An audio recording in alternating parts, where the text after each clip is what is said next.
Quiero saludar a todos los que están escuchando este mensaje a través de las redes, bendecirlos y decirles que vamos a hablar de un tema titulado El buen ministro de Jesucristo.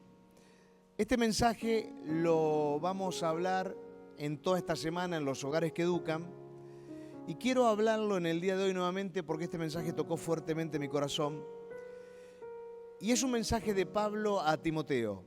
Es un mensaje donde Pablo le habla a Timoteo de cómo debe ser un buen ministro de Jesucristo. Primera de Timoteo capítulo 4, versos 6 al 16. Dice así: si esto enseñas a los hermanos, serás buen ministro de Jesucristo, nutrido con las palabras de la fe y de la buena doctrina que has seguido. Desecha las fábulas profanas y de viejas. Ejercítate para la piedad, porque el ejercicio corporal para poco es provechoso, pero la piedad para todo aprovecha, pues tiene promesa de esta vida presente y de la venidera. Palabra fiel es esta, y digna de ser recibida por todos, que por esto mismo trabajamos y sufrimos oprobios, porque esperamos en el Dios viviente, que es el Salvador de todos los hombres, mayormente de los que creen. Esto manda y enseña: ninguno tenga en poco tu juventud, sino que sea ejemplo de los creyentes en palabra, conducta, amor, espíritu, fe y pureza. Entre tanto que voy, ocúpate en la lectura, la exhortación y la enseñanza. No descuides el don que hay en ti, que te fue dado mediante profecía, con la imposición de las manos del presbiterio. Ocúpate en estas cosas, permanece en ellas, para que tu aprovechamiento sea manifiesto a todos. Ten cuidado de ti mismo y de la doctrina. Persiste en ello, pues haciendo esto, te salvarás a ti mismo y a los que oyeren. Verso 6, vamos al verso 6. Dice la palabra del Señor: si esto enseñas a los hermanos, serás buen ministro de Jesucristo, con las palabras de la fe y de la buena doctrina que has seguido. A ver, Pablo está hablando con Timoteo y le dice dos cosas muy importantes en este versículo número 6. Lo primero que Pablo le dice es: para ser un buen ministro tenés que estar nutrido con las palabras de la fe. Nutrido con las palabras de la fe. ¿Qué es la fe? La fe es el entender y creer en la muerte, sepultura y resurrección de Jesús. Todos los cristianos, para ser buenos ministros, tenemos que estar firmes en la enseñanza de la verdadera doctrina, de la sana doctrina, que es la fe en Jesucristo.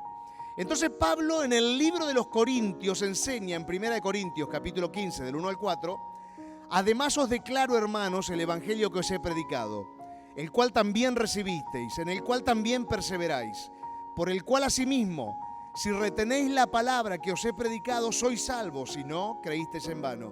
Porque primeramente os he enseñado lo que asimismo recibí, que Cristo murió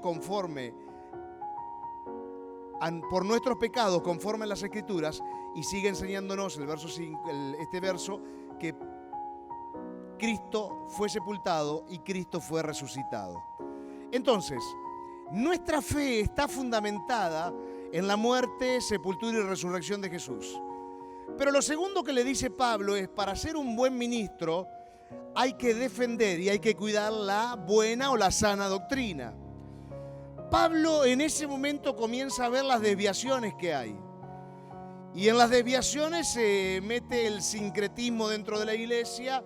El judaísmo de una forma terrible estaba avasallando contra la iglesia y filosofías estaban viniendo en contra de la doctrina sana. Pablo dice en 2 Timoteo 4:3: porque vendrá tiempo cuando no soportarán la sana doctrina.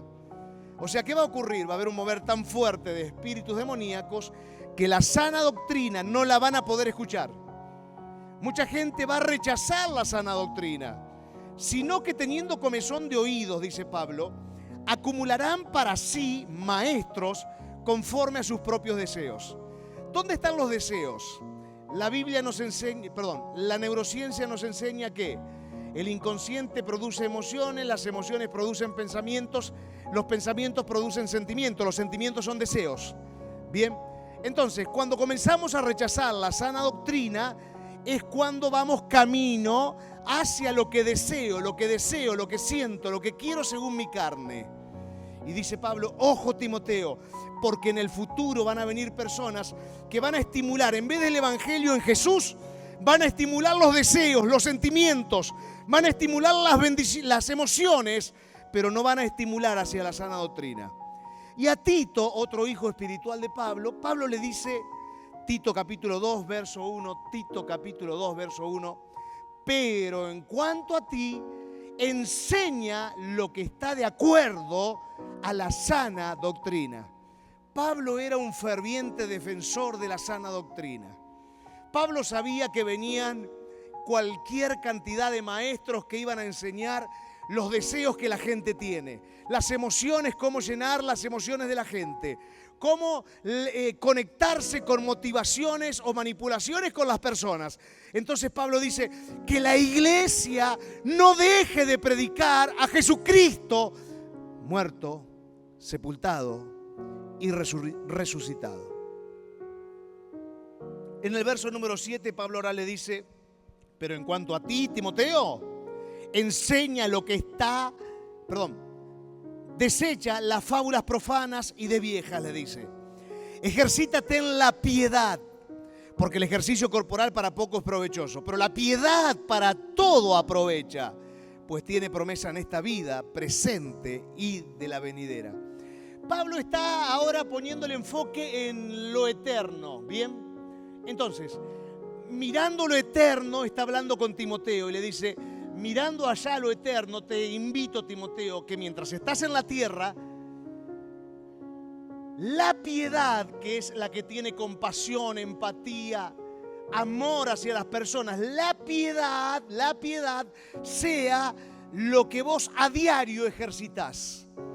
Entonces, si estamos enseñando la sana doctrina, le dice Timoteo, por favor, ejercita la piedad. Un ejercicio diario tiene que ser compasión, servicio, empatía hacia los que te rodean, hacia todas las personas, Timoteo. Y después le dice, el ejercicio corporal para poco es provechoso, pero no es que le dice es poco provechoso porque no tengamos que hacer ejercicio. Todo lo contrario, tenemos que hacer ejercicio porque el ejercicio hace muy bien al cuerpo. Lo que pasa es que le está hablando de una referencia eterna y le viene a hablar de la piedad y le dice, sobre la piedad hay promesa presente y hay promesa venidera. La piedad es poner en práctica la fe. La piedad es mostrar la devoción que tenemos hacia Dios. La piedad muestra mi relación con Dios y mi relación con las personas. La piedad se manifiesta en la oración cuando clamo por la gente. La piedad se manifiesta cuando sirvo a Dios en la iglesia y sirvo a las personas. La piedad se manifiesta cuando practico la caridad y practico la misericordia.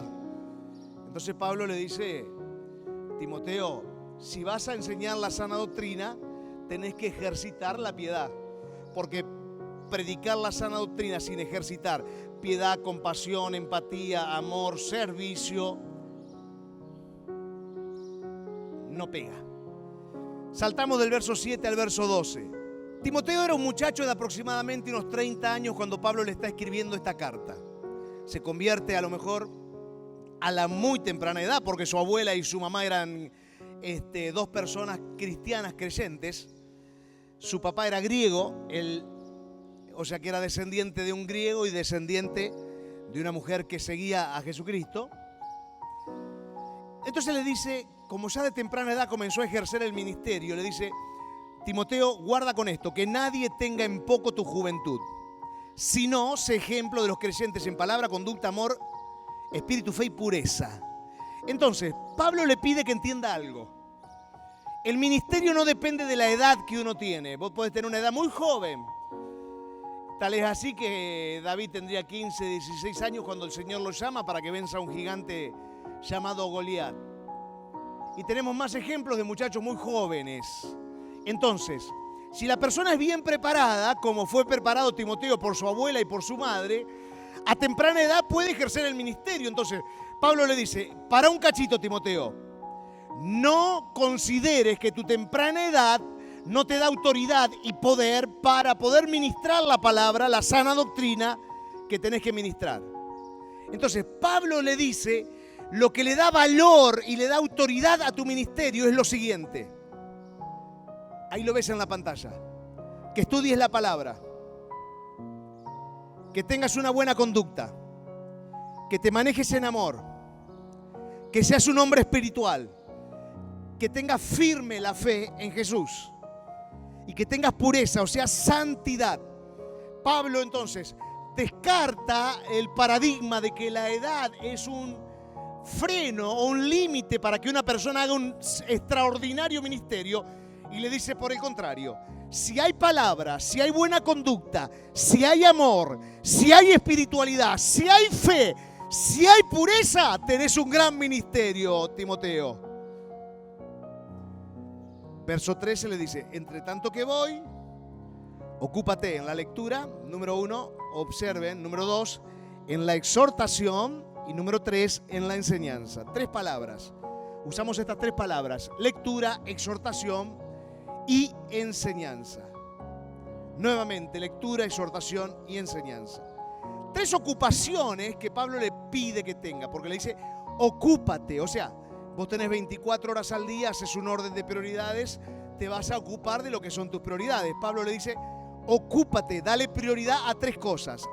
Si vas a pastorear una iglesia, número 1, te tienes que ocupar de la lectura. Cuando yo leo, yo crezco. Si yo leo, yo crezco, ¿bien? Si yo leo la Biblia me hace crecer a mí.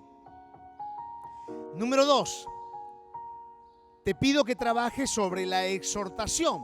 O sea, exhorta, da dirección por medio de la palabra a cualquier cosa que esté torcida. ¿Qué significa? Cuando alguien se tuerce, exhorta para que vuelva al riel. Cuando alguien se tuerce para este lado, exhorta para que vuelva al riel. O sea, Pablo le dice, si sos una persona de autoridad, todo lo que se tuerce lo tenés que enderezar.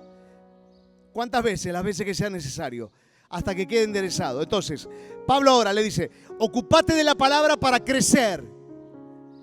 Tu crecimiento tiene que enderezar la iglesia, exhortación. Y número 3, enseña, le dice el apóstol Pablo, enseña. Otros crecen cuando yo enseño. Una cosa es la exhortación, que la exhortación muchas veces te lleva a una discusión, la exhortación te lleva a un intercambio de opiniones y la exhortación te lleva a vivir un momento tal vez hasta crítico cuando estás exhortando, porque nadie quiere la exhortación, nadie quiere ser corregido, el ser humano es así. Pero ahora la enseñanza es otra cara de la ocupación que le pide Pablo. Entonces Pablo dice, si lees vas a crecer, si exhortás vas a darle dirección a la gente, pero si enseñás van a crecer. Una cosa es la exhortación, otra cosa es la enseñanza. Son distinciones diferentes. Si exhorto, corrijo y doy dirección. Si enseño, doy crecimiento. Entonces, otros crecen cuando enseño. Cuando yo enseño cómo Cristo quiere que vivamos, yo hago que otro crezca. Cuando yo leo la Biblia y veo cómo Cristo quiere que yo viva, yo crezco. Cuando enseño, otros crecen. Y entonces ahora Pablo, después de que le dice, no tengas a poco tu ministerio por la edad, ocúpate de estas 3 cosas que te estoy mostrando, va al versículo 14 y le dice, no descuides el don que está en tu vida, que te fue dado mediante la profecía con la imposición de las manos del presbiterio. Bien, todos los seres humanos poseemos dones espirituales. Bien, entonces, no hay un ser humano que no posea dones espirituales. Habla Pablo de la profecía que se le había dado a Timoteo. Cuando hablamos de esta profecía, yo no tengo dudas de que Pablo lo ha alentado al ver el don, porque Pablo lo primero que muestra es el don que hay en él. Pablo lo ha alentado a que él sea pastor de la iglesia.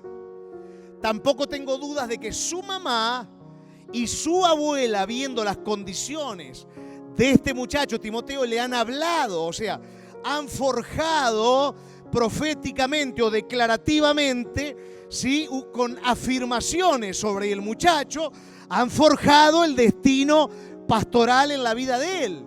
Entonces, no te olvides de que mediante esas palabras, esas declaraciones, esa formación, se te fue enseñado de que había un futuro para vos pastoral. Le dice, y acordate que te impusimos las manos en el presbiterio. La imposición de manos no transmite nada, ¿bien?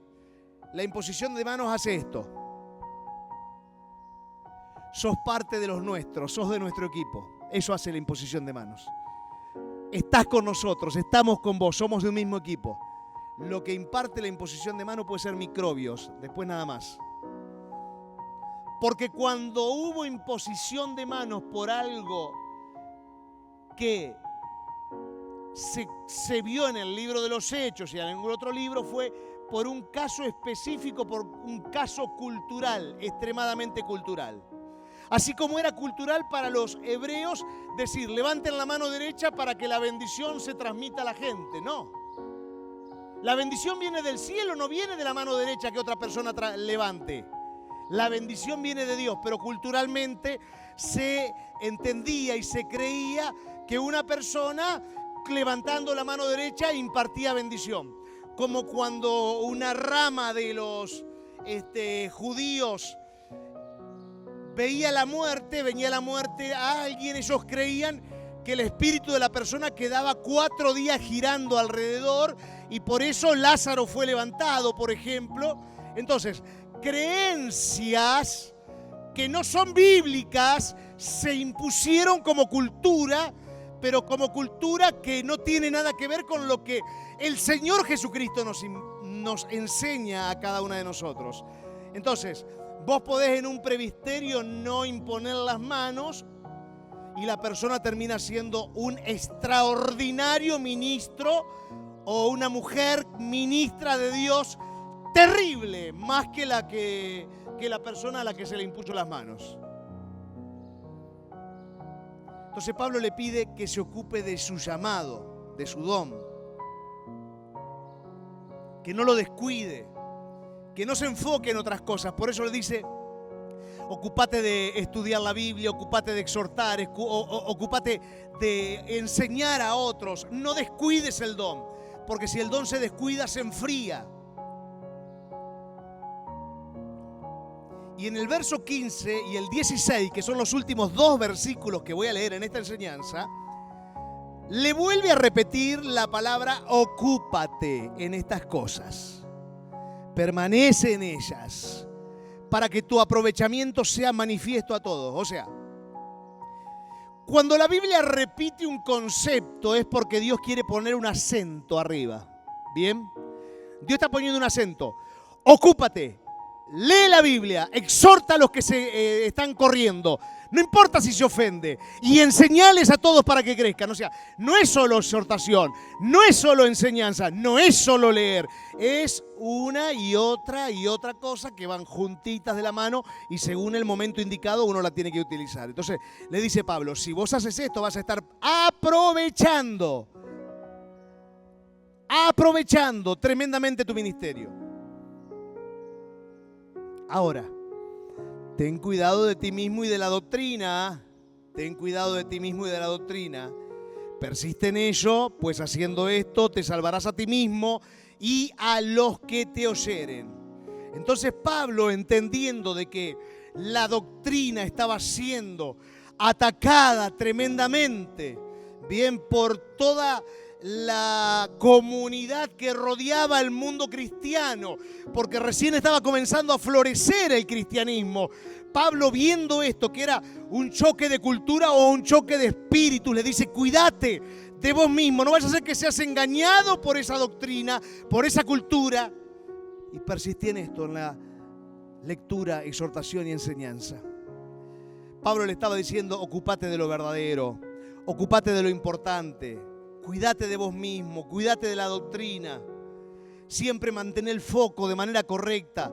enseñando a las personas. O sea, no es fe nada más o conocer la sana doctrina nada más. No, Señor, es fe, conocer la sana doctrina y aparte exhortar, enseñar. ¿Para qué? Para que haya muchísimas personas que estén aprendiendo la palabra de Dios. Conclusión del mensaje. Ustedes que están acá y los que están también escuchando a través de el canal de YouTube, todos los que estamos escuchando un mensaje de la palabra de Dios, o en mi caso emitiendo un mensaje, estamos comprometidos con Jesucristo. Somos ministros de Jesús, somos ministros de Jesús. Ahora, necesitamos comprometernos, si somos ministros de Jesús, necesitamos comprometernos con el estudio profundo de la palabra. O sea, no con la lectura de la palabra, con el estudio profundo de la palabra. Navegar, naufragar en la palabra. ¿Por qué? Porque la palabra la debemos aplicar, pero antes la tenemos que conocer, aprender, ¿bien? Y una vez que la aprendo, que ya es parte de mí, la aplico para mi vida y la vida de otros. El gran desafío que tenemos es el de conocer la palabra profundamente, conocer las directrices divinas del cielo, conocer lo que son las diferentes dispensaciones de los tiempos, para de esa manera saber qué mensaje debemos predicar, de qué manera debemos enseñar y de qué forma el Señor nos quiere dirigir por medio del Espíritu Santo para ir dándole dirección a su reino en la tierra. Al conocer la palabra podemos ayudar a la gente a que sean libres del error por medio de la exhortación, de la enseñanza. Podemos enseñar la sana doctrina. Al conocer la palabra de Dios podemos instruir a las personas en los principios y en los valores que Dios nos ha dejado a cada uno de nosotros. Pero la pregunta es, ¿estamos dispuestos a enseñar? Y antes, ¿estamos dispuestos a estudiar? Más. ¿Estamos dispuestos a dejar que la palabra entre? Más. ¿Estamos dispuestos a dejar que la palabra nos hable? Más. ¿Estamos dispuestos a vivir transformaciones o metamorfosis espirituales por medio de la palabra? Más. ¿Estamos dispuestos a dedicar nuestras vidas a enseñar la palabra de Dios a tiempo y fuera de tiempo a todos los que necesiten aprender la Biblia? Más. ¿Estamos dispuestos a exhortar, a corregir, aunque al otro no le guste? ¿Estamos dispuestos a estar al servicio del Señor? Esa es la pregunta que todos nosotros tenemos que hacernos. Y si estamos dispuestos, debemos tomar decisiones para poder enseñar su palabra y vivir su palabra de una manera extraordinaria. Vamos a orar. Señor, te queremos agradecer por esta palabra que nos estás ministrando a cada uno de nosotros y que nos enseña de cómo ser un buen ministro de Jesucristo. Hoy oramos en el nombre de Jesús para que siempre nuestro mensaje esté fundamentado en la fe, muerte, sepultura y resurrección. Que siempre la sana doctrina, Señor, no esté siendo ensuciada, Señor, por maestros falsos, por personas que tienen comezón para oír la sana doctrina. Señor, te rogamos en el nombre de Jesucristo que nos enseñes a vivir, Señor, en la piedad, en la compasión, para poder ser de esa manera cristianos que aplican la fe y la sana doctrina en sus vidas. Dios, oramos para que podamos dedicarnos a la palabra, a tener conducta, a tener amor, espiritualidad, fe, pureza. Enséñanos, Señor, en este tiempo a poder llevar un mensaje de salvación a la humanidad y un mensaje de crecimiento a todos los discípulos que lo necesitan. En el nombre de Jesús te lo pedimos, te lo suplicamos y te damos muchas gracias por tanto amor hacia nosotros. Amén y amén y amén.